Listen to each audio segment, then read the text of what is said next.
Mama, before us here is the official title of 18,455 hectares of land, which is meant to be the one government is going to construct Akii Bua Olympic Stadium. So, Mama, at the right time, would request that you personally hand over this title to the National Council of Sports.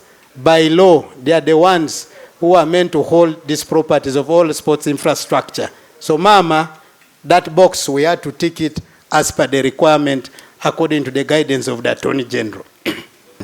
To our people from Lango, I know you've been very impatient about this, but Mama, allow me to quote the words I mentioned when I was in Akii Bua.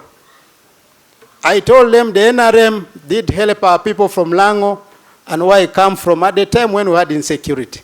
They secured us from the rebels of the Lord's Resistance Army.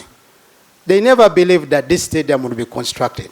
I remember telling them, if the NRM was able to secure you from the time you're in camps, how sure are you that this stadium will not be delivered? Today, my fellow people of Atekere people, the shame, some of you never believed in us. Now here we are, we're beginning to speak with authority that the stadium is a reality. Now it's time. We must. Now that Akii Bua is there, I want full votes because we have constructed for you the stadium. Yes, for Musei, we have no option. Mama, as I conclude, I want to say the following. This stadium has the following as far as our requests are concerned. Number one, it will be a main 20,000-seater stadium, which includes athletic track. It will have 2 training pitches, and which also have athletic track outside. It will have a 2,000 mini sports indoor arena, which is constructed outside the stadium. It will have 25-meter semi-Olympic swimming pool, which is going to be constructed within the stadium complex.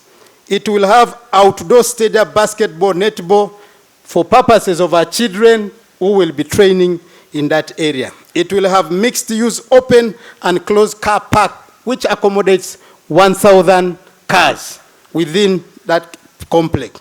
It will also have a spectators area where the people can come, gardens, do their other activities in terms of enjoyment of their area. It will also have related infrastructure works within the site stadium, which will be able to have the roads, Mama, around the entire area. The stadium, it's also part of the component.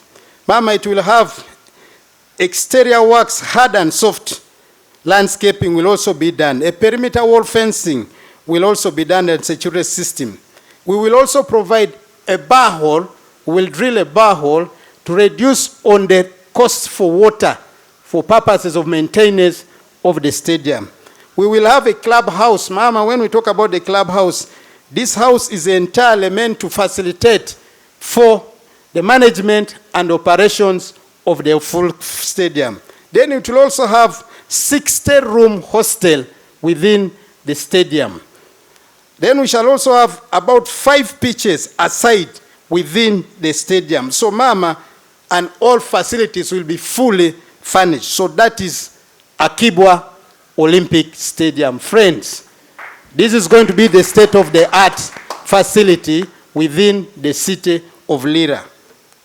As far as that is concerned, Mama, I want, in a special way, to thank the contractor, and the amount which is going to be used for constructing the stadium is $129 million for constructing that stadium. And the works are going to be done within 20 months.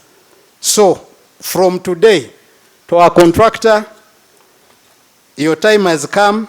As far as we are concerned, aware that our timelines are clearly there, we will need you to get on site as early as possible so that we work in terms of achieving our timeline. Last but not least, let me thank the leadership of Lira City for working with us in terms of ensuring that all what we requested for was achieved in time. And specifically, I thank His Worship the Mayor, the RCC of Lira City, and the LOC 5 of Lira District for the timely work they have been doing with us.